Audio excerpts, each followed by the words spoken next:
शरीर की अवस्था मन, शरीर की अपेक्षा मन की अवस्था ज्यादा महत्वपूर्ण होती है। दो तरह के आदमी होते हैं, एक तो केवल दिखावा करते हैं कि मैं शरीर से आपसे जुड़ा हुआ हूं, आप महान हैं, आप अद्वितीय हैं, आप मेरे गुरु हैं, आप मेरे भगवान हैं, मैं आपकी पूजा करता हूं, अर्चना करता हूं, दीप लगाता हूं, धूप लगाता हूं, अगरबत्ती लगाता हूं। और मन में उसके विचार कुत्सित और न्यून होते हैं। इसलिए वैश्य और वैश्या में कोई बहुत बड़ा अंतर नहीं होता। वैश्य भी सामने वाले को तोलता रहता है कि इसकी जेब में कितना पैसा है और मैं क्या भाव बताऊं जिससे कि मुझे ज्यादा से ज्यादा पैसा मिले। वैश्या भी ऐसा ही चिंतन करती है कि मैं इसको किस प्रकार से मूर्ख बनाऊं और पैसा प्राप्त करूं। इस आख्यान का तात्पर्य यह है कि प्रदर्शन इतना अधिक महत्वपूर्ण नहीं है, दिखावा इतना महत्वपूर्ण नहीं है। उसकी अपेक्षा यदि दिन भर का चिंतन आपका महत्वपूर्ण है तो आप एक सही अर्थों में देवत्व को प्राप्त कर सकते हैं, ब्राह्मणत्व को प्राप्त कर सकते हैं। वह चाहे ब्राह्मण था भी तब भी वह अपने आप में वैश्या से भी गया गुजरा था, क्योंकि उसके मंदिर में बैठे रहने के बावजूद भी मन में कुत्सित विचार थे। और वह वैश्यागृह में रहते हुए भी उसके विचार अपने आप में उच्च कोटि के थे, इसलिए वह एक उच्च स्थिति तक पहुंची। और ऐसे बातों में सैकड़ों आख्यान है कि वैश्याएं भी अपने विचारों से एक अच्छी स्थिति तक पहुंचे। इसलिए आपके क्रियाकलाप तो महत्वपूर्ण हैं, उससे भी ज्यादा महत्वपूर्ण यह है कि आपके आपसी विचार, आपसी सामंजस्य, आपसी सौहार्द, आपसी अटैचमेंट, आपसी व्यवहार और आपसी बोलचाल अपने आप में कितना महत्वपूर्ण है, क्योंकि जो आपके मन में वह आपके होठों पर आता ही है। ऐसा हो सकता है कि मैं आऊं और आप एकदम से साइलेंट होकर के एकदम से मेरी आज्ञा के लिए तत्पर होकर के खड़े हो जाए, ऐसा हो सकता है।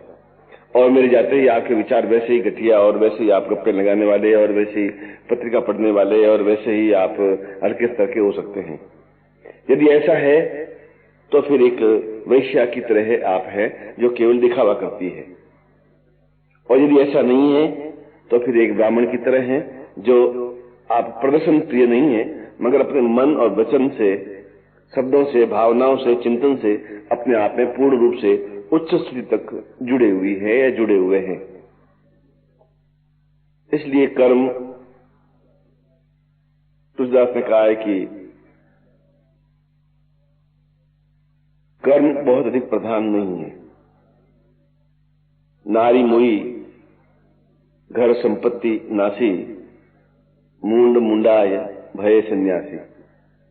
पत्नी मर गई और घर में संपत्ति नहीं है तो उसने दाढ़ी, मूंछें, जटा मुंडवा दी और सन्यासी बन गए और रोटियां खाने लग गए। तो उससे वो सन्यासी नहीं बन पाया, क्योंकि उसके विचार अपने आप में शुद्ध और पवित्र नहीं बन सके।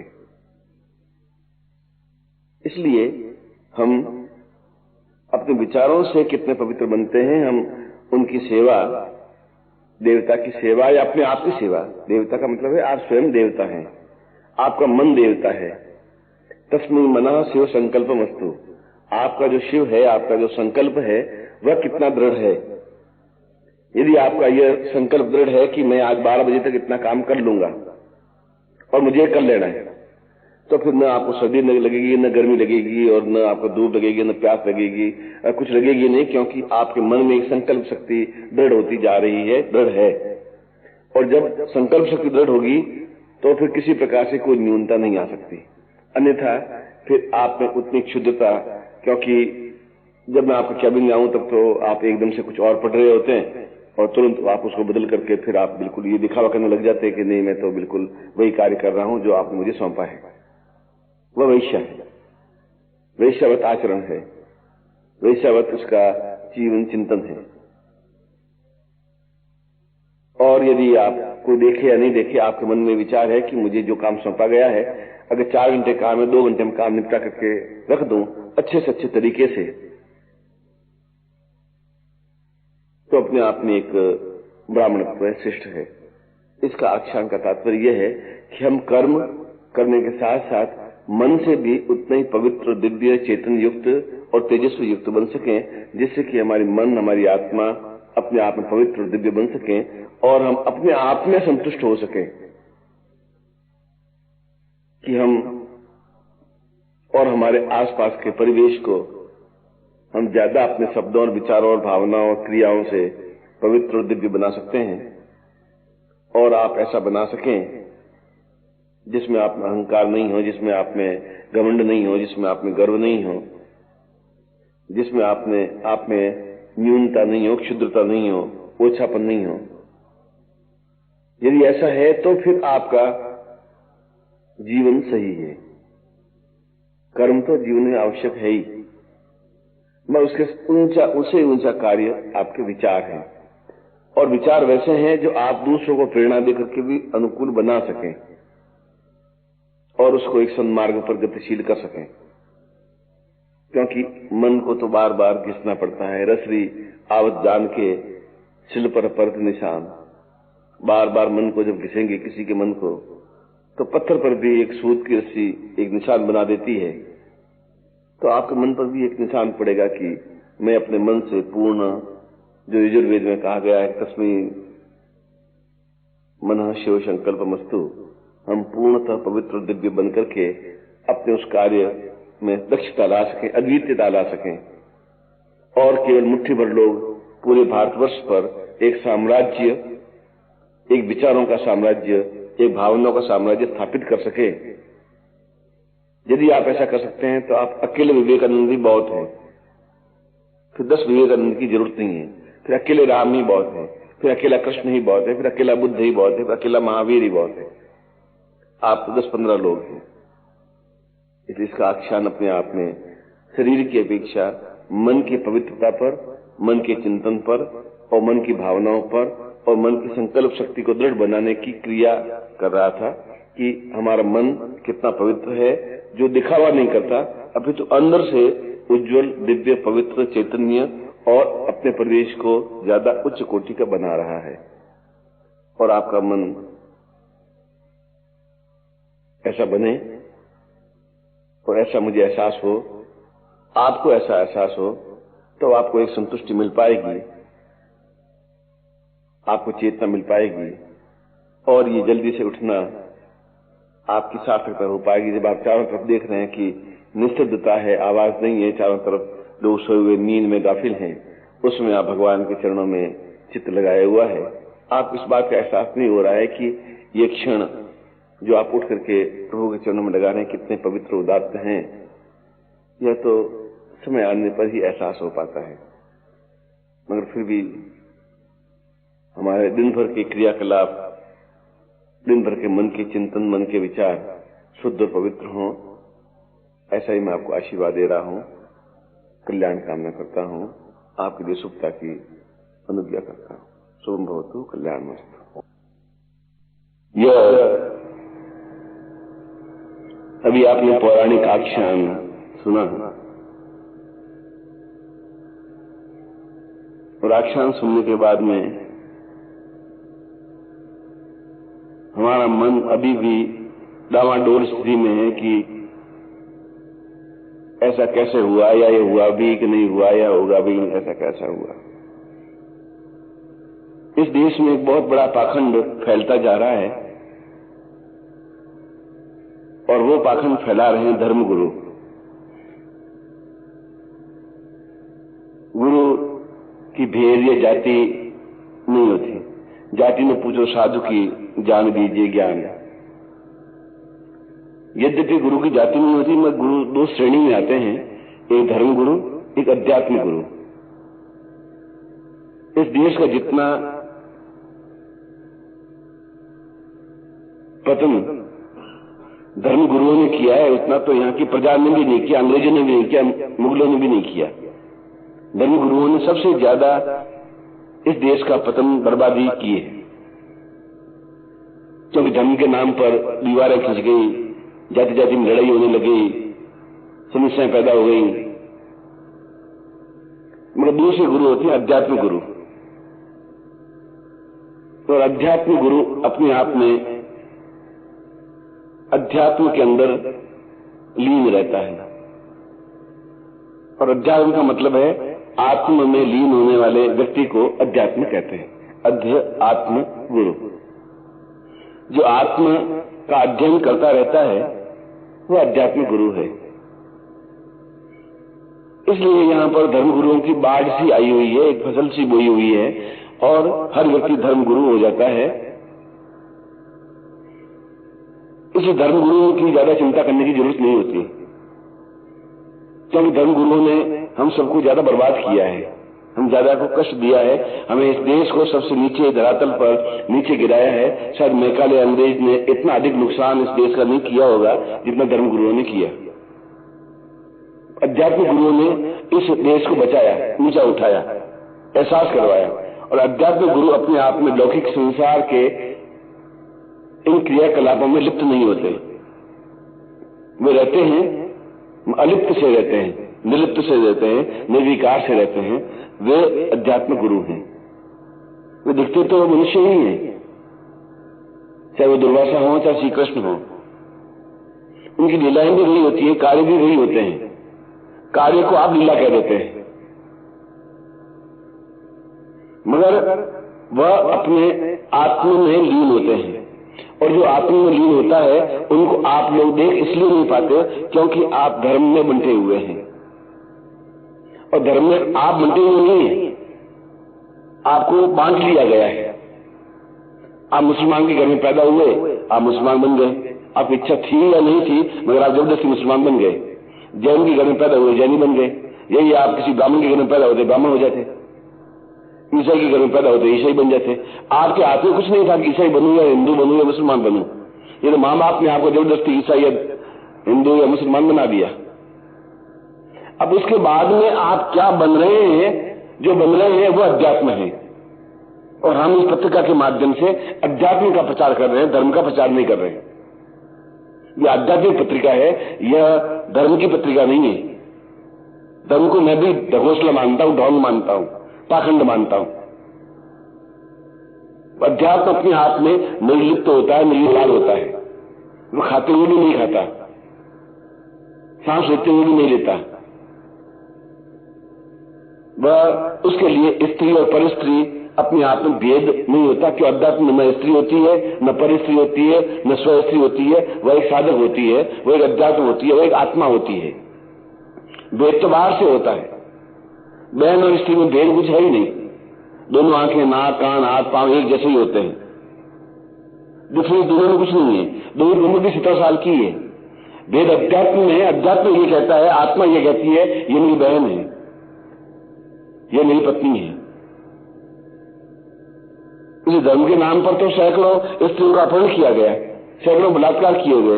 राजाओं ने रनिवासों में रानियों को भर दिया गया जैसे कोई बकरियों को ठूस दिया गया हो।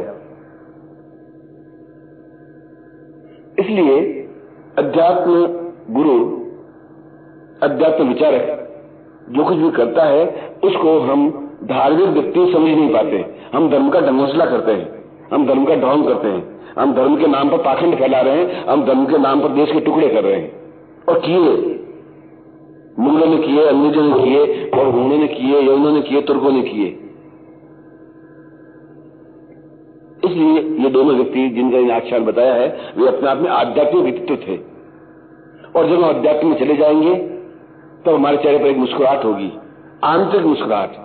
आनंद का उद्रेक अंदर से पैदा होगा, अंदर एक अमृत कुंड पैदा होगा। तब हमारी आंख में विकार पैदा नहीं होगा, तब हमारी आंख में ऐसी कोई गंदगी पैदा नहीं होगी, तब हमारे चित्त में कोई ऐसी मलिनता पैदा नहीं होगी।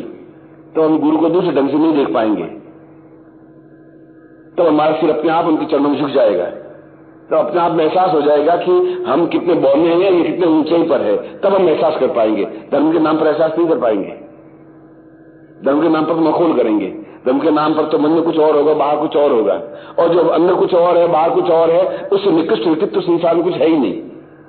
जो है वो साफ कहनी चाहिए और कहने की हिम्मत होनी चाहिए। ये शुरुआत है अध्यात्म की। आप जैसे हैं वैसे हैं, मुगल हैं तो मुगल हैं, हिंदू हैं तो हिंदू हैं। ये धर्म है और धर्म हमने कोई पैदा नहीं है, हमें स्वीकार नहीं किया है, हम कहीं से उधार देके नहीं आए। धर्म हमारे ऊपर जल्दी से थोप दिया गया है और हम उसके नीचे दबे उसी रहे हैं, तड़फ रहे हैं, बेचैन हो रहे हैं।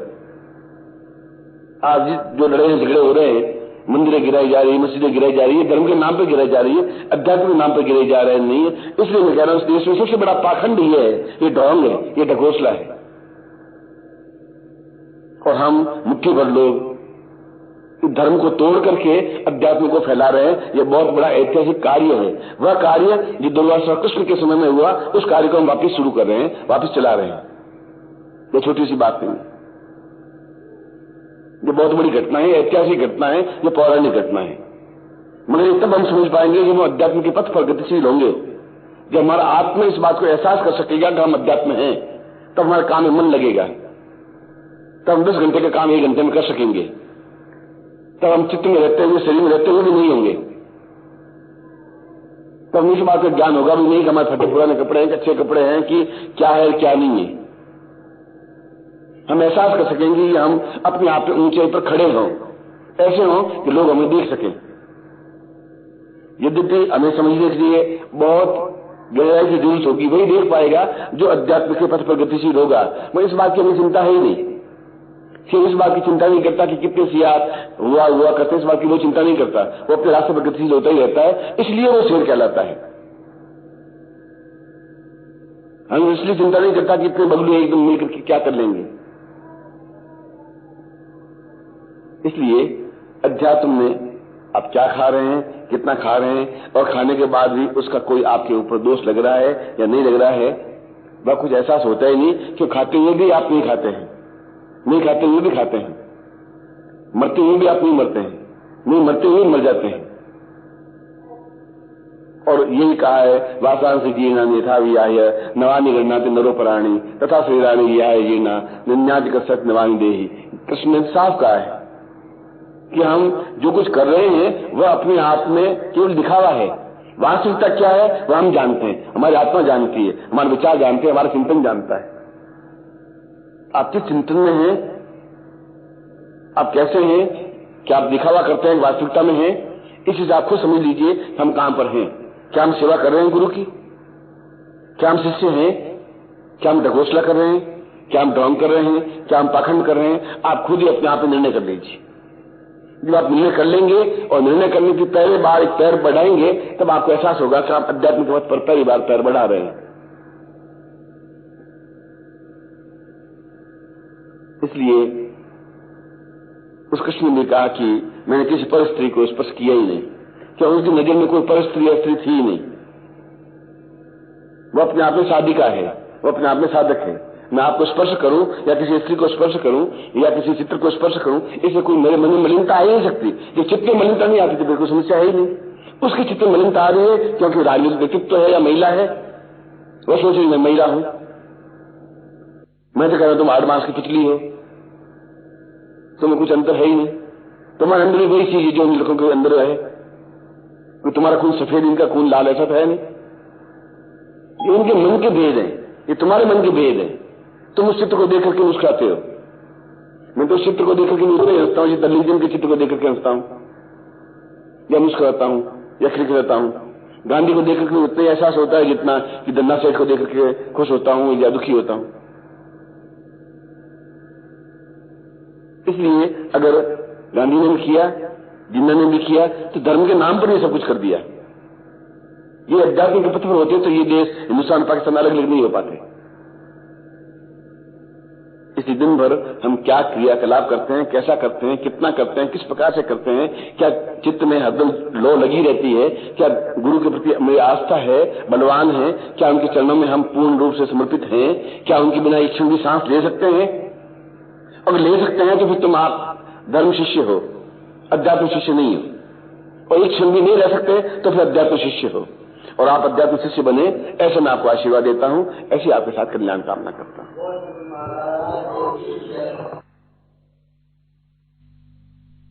जब मन किसी व्यक्तित्व से जुड़ता है तो अपने आप में ही एक आत्मविश्वास पैदा होता है, और आत्मविश्वास जीवन के सारे दुखों को दूर करने में समर्थ हो पाती है। यदि हमारा आत्मविश्वास भाखड़ा नांगल से है तो हमें यहां लाइट मिल जाएगी। ये होना चाहिए कि भाखड़ा नांगल में विद्युत कम से कम 5000 मेगावाट बिजली रोज पैदा होनी चाहिए। हम भाखड़ा नांगल को नहीं समझ सकें तो ये हमारी विडंबना होगी, ये हमारी न्यूनता होगी। इसलिए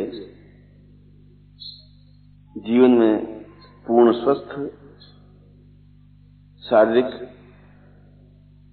दैविक और भौतिक 3 तरह के दुख होते हैं, दैविक, दैहिक और भौतिक, और तीनों ही प्रकार के दुखों से मुक्त होना मनुष्य के लिए जरूरी है। और यह जरूरी मानसिक रूप से पूर्णता के साथ जुड़ने से ही संभव है, और हम मानसिक रूप से पूर्णता से जुड़ नहीं पाते। और मानसिक रूप से जुड़ने का पहला उपाय प्रसन्नता है, मुस्कुराहट है, चिलचिलाहट है, चेहरे पर एक खुशी है, ताजगी है, और कार्य के प्रति धुन है, लगन है। यह लगन है कि हम किस प्रकार से ज्यादा कार्य करके और ऊंचे से ऊंचा कार्य करके, अच्छे से अच्छा कार्य करके मानसिक रूप से जुड़ सकें।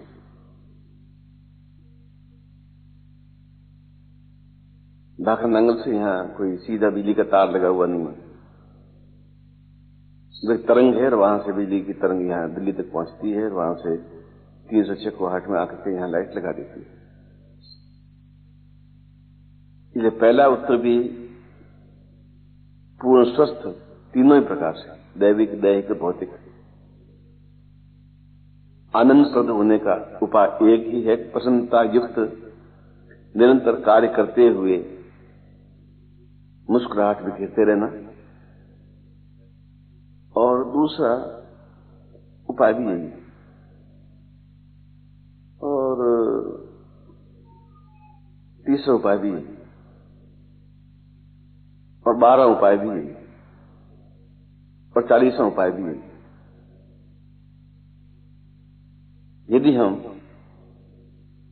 इस प्रकार से मानसिक रूप से जुड़ सकें, और मानसिक रूप से जुड़ने का मतलब है कि आपके अंदर वह विद्युत प्रवाह पैदा कर सकें जिसके माध्यम से हम हर चीज को एक सुंदरता के साथ प्रस्तुत कर सकें।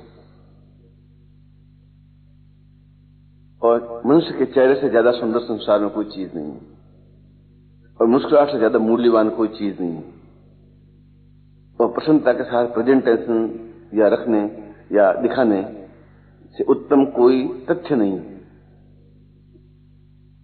3 चीजें जिंदगी में बहुत कठिन है। मुस्कुराहट बिखेरेंगे तो मुस्कुराहट प्राप्त होगी,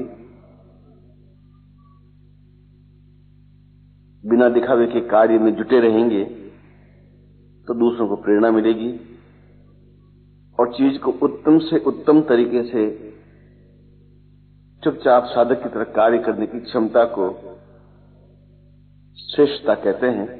और उसके माध्यम से कैंसर नहीं, कैंसर से भी बेइलाज रोग समाप्त हो जाते हैं, वे चाहे भौतिक हों, चाहे दैविक हों, चाहे दैहिक हों।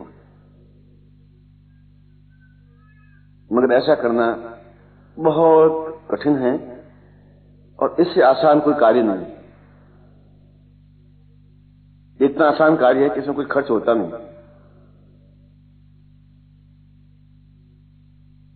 और हम ऐसा कर नहीं पाते। ऐसा इसलिए नहीं कर पाते कि हम अंदर से जकड़े हुए हैं अपनी कुंठाओं से, अपने स्वार्थ से, अपने छल से, अपनी न्यूनताओं से, अपनी कमियों से, और सामने वाले को नहीं समझने की वजह से। और जो मैंने अंतिम बात कही है उसको मुझे सबसे पहले कहनी चाहिए। जब हम उसको समझेंगे, जब अपने आप को समझेंगे, तो फिर जीवन में किसी प्रकार की दुख, वेदना, रोग, कष्ट, पीड़ा, अभाव, बंधन, समस्याएं, कठिनाइयां, चिंताएं रह ही नहीं सकती, संभव नहीं है। और आपके सामने तो, और आपका सौभाग्य तो अपने आप में एक श्रेष्ठतम है ही। यदि आपको दुख माने तो इससे बड़ा दुख नहीं है कि आप मेरे सामने खड़े हैं। यदि सुख माने, इससे बड़ा सुख नहीं है कि लोग तरसते हैं 100 रुपए देकर के भी एक क्षण मिलने के लिए, और आप बिना किसी चार्ज के ऑफिस में आकर मिल लेते हैं। आप स्वयं कल्पना कर लीजिए कि आप सौभाग्यशाली हैं या यमुना पार से आने वाला व्यक्ति सौभाग्यशाली है। नहीं है, कोई जरूरी नहीं नींद लेना। ऐसा श्री कृष्ण ने कहा है कि नींद मृत्यु का एक कारण है, मृत्यु का पर्यायवाची शब्द है। नींद का मतलब है डेथ, मृत्यु, बेसुध होना, समाप्त हो जाना। दुख बुढ़ापे का एक कारण है। दुख का मतलब है वृद्धावस्था की ओर अग्रसर होना। दुख महसूस करने की क्रिया का मतलब है बुढ़ापे और हम 1 मील और चले। न आप दुख महसूस करें तो दुख कोई चीज है ही नहीं। हम ये सोचें कि 6 बजे उठना बड़ा दुखदायी है, तो हम 6 बजे नहीं उठ पाएंगे। और हम 6 बजे उठ करके कितना आनंद चिड़ियों की चहचहाट सुन सकते हैं, कितना आनंद हवा की, शुद्ध हवा की सांस ले सकते हैं, कितनी मस्ती है, कितना एक आनंद है, कितनी उमंग है। तो शायद इससे बड़ा कुछ सुख नहीं। और अब कौन 4 बजे उठे, 5 बजे उठे, स्नान करें, कौन 6 बजे पहुंचे, तो इससे बड़ा कोई दुख नहीं। ये मन के विकार है, और ये मन के विकार आपको बुढ़ापे की ओर धकेलते हैं, और बुढ़ापा अपने आप में मृत्यु है। दिन भर जो मुस्कुराहट बिखेरता रहता है, उससे बड़ा उच्च कोटि का व्यक्तित्व भगवान कृष्ण भी नहीं है। इसे भगवान कृष्ण की कोई चीज हमें आकर्षित नहीं करती, उसकी मुस्कुराहट हमें आकर्षित करती है।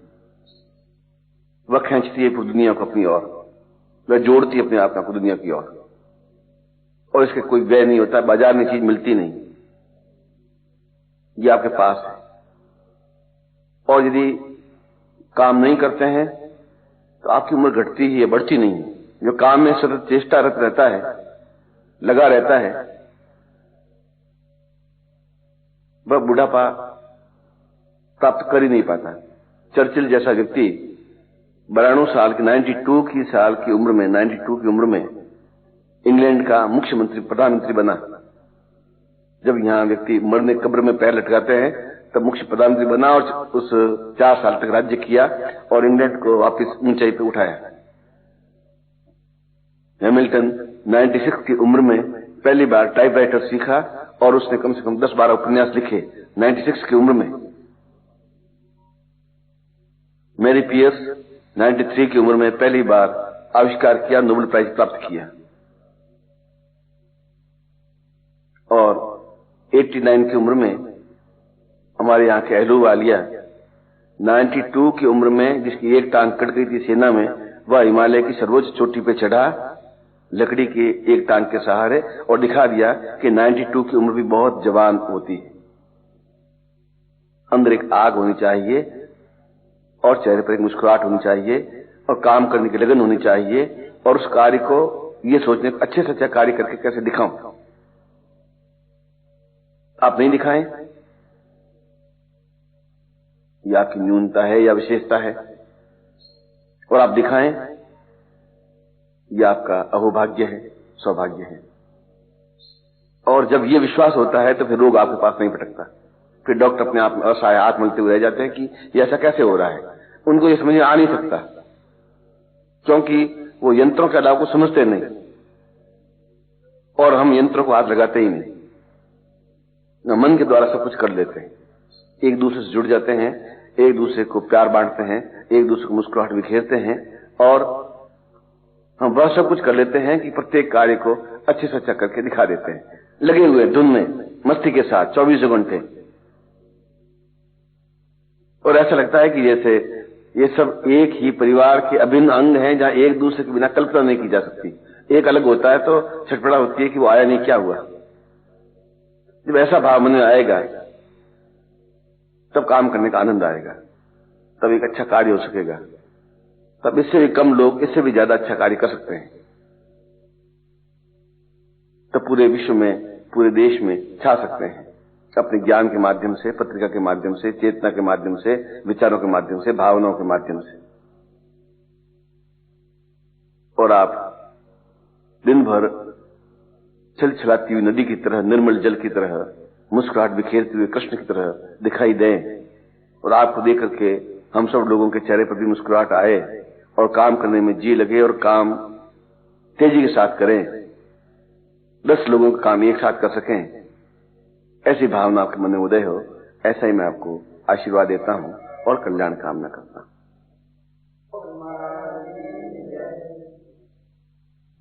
पतंजलि के एक ग्रंथ जो विश्व विख्यात है वह है योग सूत्र। उन्होंने एक ही ग्रंथ लिखा,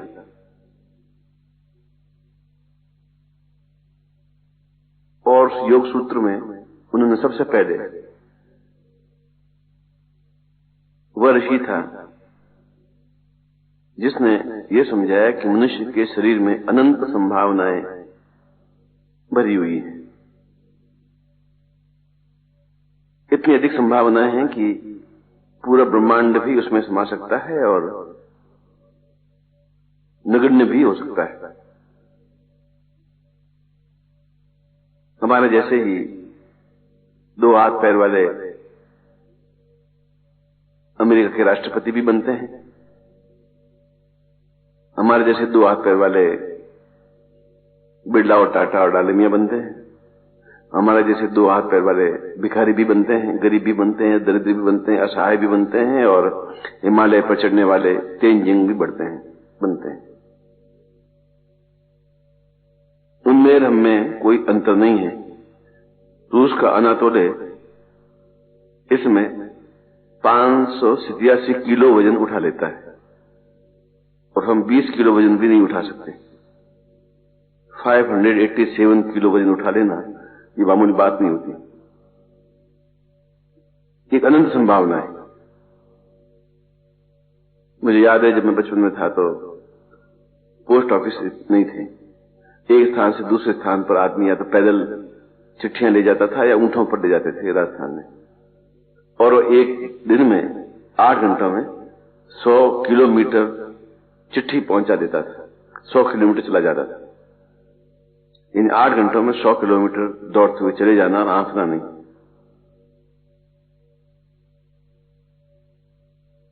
वह भी व्यक्ति ही था। एक बार मुरादाबाद में मैं गया तो वहां, यदि आपको मुरादाबाद रहने वाले हैं तो वहां एक पीली कोठी नाम से मशहूर है, उसका एक नौकर था। तो उनके यहां मैं नैनीताल जा रहा था तो उनके यहां रुकता था कभी कभी। तो उनके पास तांगा बग्गी थी,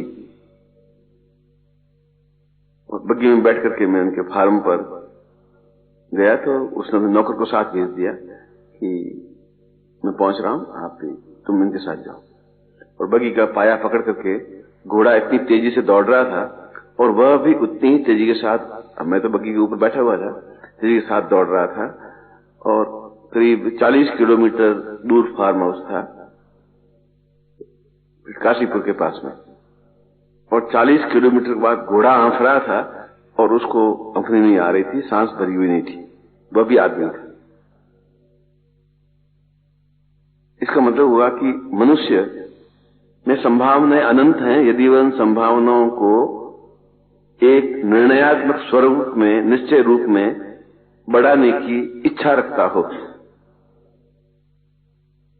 असंभव कोई कार्य है ही नहीं, असंभव हम मान लेते हैं।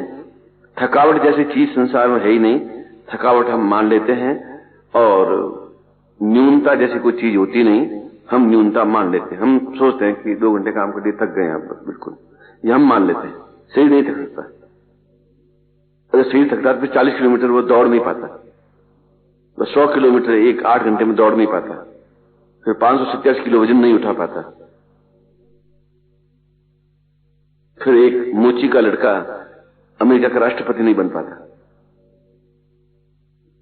मगर हम अपनी संभावनाओं को और अपनी क्षमताओं को समझते नहीं और हम वहीं पर रह जाते हैं जहां से हम गतिशील होते हैं कि बस इतना ही काम मैं कर सकता हूं। जहां ये मन में आया वहां वो वैसा ही है जैसा एक तालाब है। तालाब का पानी स्थिर रहता है और धीरे धीरे सड़ जाता है, समाप्त गंदा होता है, गंदला हो जाता है। और नदी का पानी कभी गंदला होता ही नहीं, क्योंकि धीरे धीरे बढ़ता ही रहता है, चलता रहता है, गतिशील होता है। जब आदमी निश्चय कर लेता है कि मैं आज 40 पेज टाइप करके ही सोऊंगा, आज दिन भर मुझे टाइप 40 पेज कर देने हैं, तो 40 पेज टाइप हो जाते हैं। और जब सोचता है कि 15 पेज हो गए, कल तो 12 पेज किए थे, तो बस 14 पेज के बाद आप इतने टायर्ड हो जाएंगे कि विश्राम लेने की इच्छा हो जाएगी। ये सब संभावना है। इसलिए पतंजलि ने एक योग सूत्र में कहा है, शिष्य इति शक्ति ही। शक्ति अपने आप में तभी बनती है जब शिष्य होता है। शिष्य वह होता है जो सीखने की इच्छा रखता हुआ अग्रसर होता है। सीखने की इच्छा रखने वाला शिष्य नहीं, सीखने की इच्छा रखता हुआ अग्रसर होता है। जो आज किया है, आज की अपेक्षा कल और ज्यादा करूंगा, कल की अपेक्षा और परसों ज्यादा करूंगा, परसों की अपेक्षा और पहले दिन ज्यादा करूंगा। यदि मुझे काम ये सौंपा है तो सोच समझ के सौंपा है, मुझे ये कार्य आज कर देना है। वहां न सर्दी होती है, न गर्मी होती है, न बरसात होती है, न तूफान होता है, न अंधड़ होता है, कुछ होता ही नहीं है। केवल हमारी कल्पना है कि सर्दी बहुत है, हम मर जाएंगे। इस सर्दी में भी सैकड़ों लोग रात को कार्य करते हैं, पुलिस वाले गश्त लगाते हैं। गर्मी में भी मजदूर काम करते हैं पसीने से छूते हुए, और हम कूलर में बैठे रहते हैं।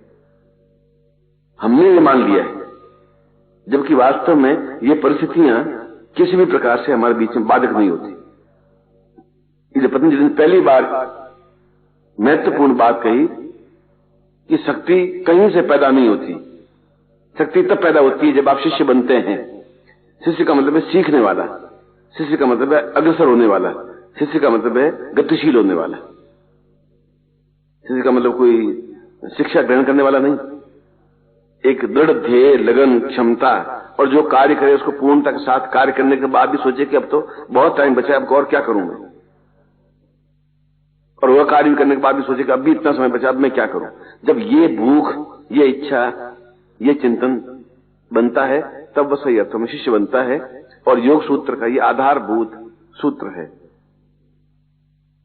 हम इस सूत्र को भूल गए हैं, इसलिए हम शिष्यता भी भूल गए, इसलिए हम गुरुत्व को भी भूल गए।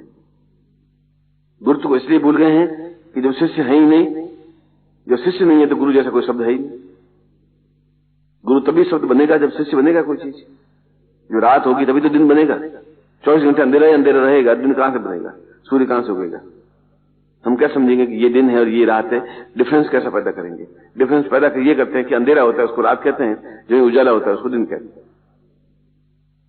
इसलिए आपके मन में गुरुत्व जैसा शब्द नहीं है, इसलिए आपके मन में शिष्यत्व जैसा शब्द भी नहीं है। आपके मन में आलस्य है, प्रमाद है, छल है, झूठ है और तिकड़मबाजी है, बदमाशी है, और जो न्यूनता है वे सब है, और उनको आपने गुण मान लिया है। और ये अवगुण आज से 10,000 साल पहले थे, ये अवगुण आज भी हैं, 10,000 साल भी इन चीजों को अवगुण ही कहेंगे। आप अपने आप को उसको गुण मान लें, ये आपकी श्रेष्ठता है या न्यूनता है। जो काम जब आदमी शिष्य बन जाता है, जब आदमी एक डॉक्टर बन जाता है, जब आदमी एक वैद्य बन जाता है, जब आदमी एक हकीकत बन जाता है, जब आदमी तुम्हारी उम्र का एक आदमी और तुमसे कम उम्र का एक आदमी IAS अफसर बन जाता है, कलेक्टर बन जाता है, तो पूरे जिले का भार संभालता है, पूरे जिले का प्रशासन संभाल लेता है। वह भी तुम्हारे मेरे जैसे आदमी होता है, और बिजी रहते हुए भी टाइम निकालता है। उनके पास समय होता है। ये समय तो बहुत है, आप ये सोचते हैं कि समय कम है। और आइंस्टीन ने इसी को बताया है कि एक आदमी के पास में एक दिन रात में 365 दिनों जितनी लंबा समय होता है, यदि वह काम करने की धुन की ओर अग्रसर हो जाता है और 1 घंटे का काम आधे घंटे में निपटा देता है, 20 मिनट में निपटा देता है। इसलिए एक आदमी 10 साल तक बिना खाना खाए भी रह सकता है और 5 किलो वजन खाना भी बढ़ा सकता है। कुछ भी कर सकता है, क्योंकि उसके शरीर में अनंत संभावनाएं हैं। उन संभावनाओं को पहचानने की क्षमता शिष्य स्वयं अपने अंदर से ही उत्पन्न करता है। दूसरों के समझाने पर आप तर्क करने लग जाते हैं, कुतर्क करने लग जाते हैं और मन को समझा देते हैं कि ऐसा हो नहीं सकता, संभव नहीं, बस खत्म। यही आपकी न्यूनता होती है। इसलिए इस प्रसंग में भी ये बताया है कि उन्होंने अपनी एक शक्ति दी, एक पावर दी। तो पावर ऐसी कोई चीज नहीं है कि हाथ से उठा करके उसको दे दी, उसको पावर हो गई। एक उसको थॉट दिया, एक विचार दिया, एक चिंतन दिया, एक धारणा दी। ये दिया कि तुम भी एक अपने आप में सिद्ध और सफल बन सकते हैं। उन्होंने बताया कि संसार में रहकर के भी हम गृहस्थ रह सकते हैं, गृहस्थ में रहते हुए भी सन्यासीवत रह सकते हैं, अनासक्त रह सकते हैं, शादीशुदा होते हुए भी बिना शादीशुदा युक्त रह सकते हैं, अपने आप में निष्प्रह रह सकते हैं, निश्चिंत रह सकते हैं, निश्चल रह सकते हैं। यह उस योग सूत्र का अपने आप में एक महत्वपूर्ण तथ्य है और सारी ग्रंथ इसी बेस पर आधारित है। एक पूरे जीवन का अध्याय है, जीवन को उन्नति की ओर अग्रसर करने वाला अध्याय है।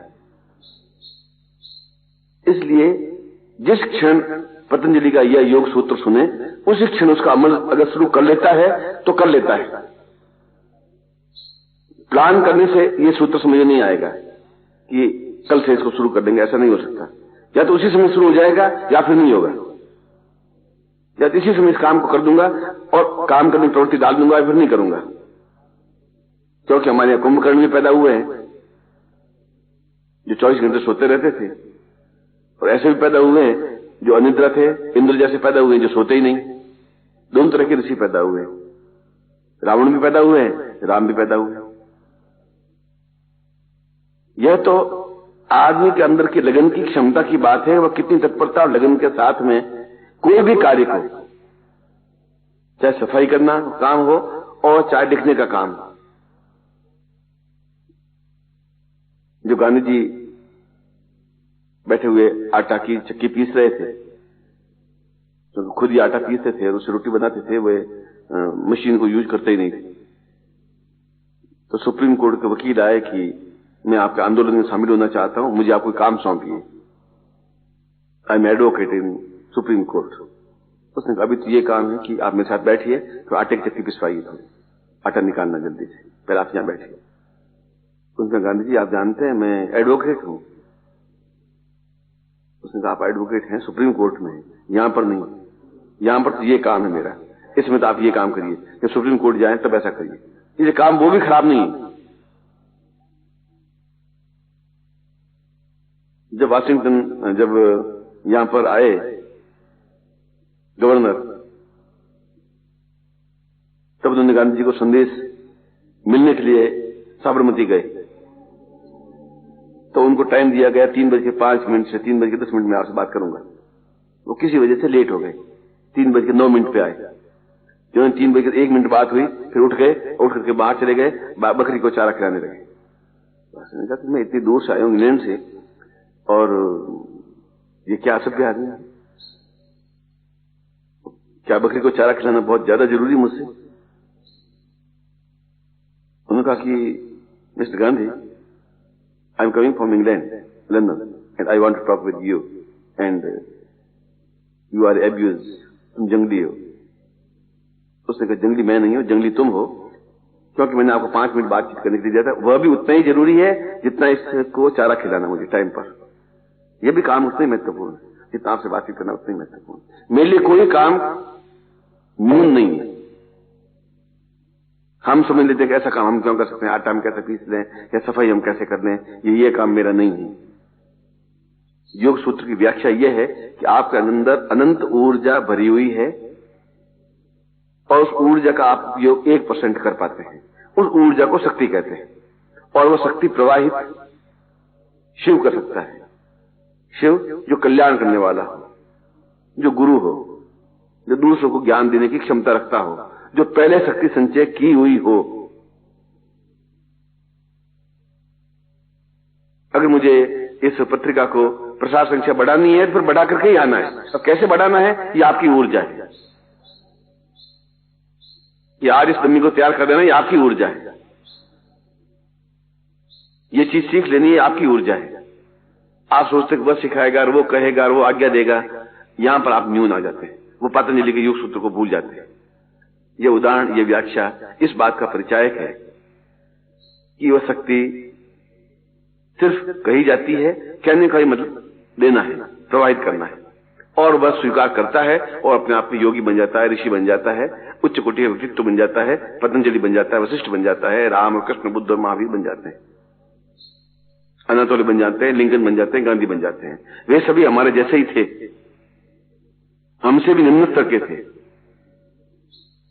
उनके पास इतनी सुविधाएं भी नहीं थी जितनी हमारे पास हैं। वे मोची का लड़का था, वह लिंकन।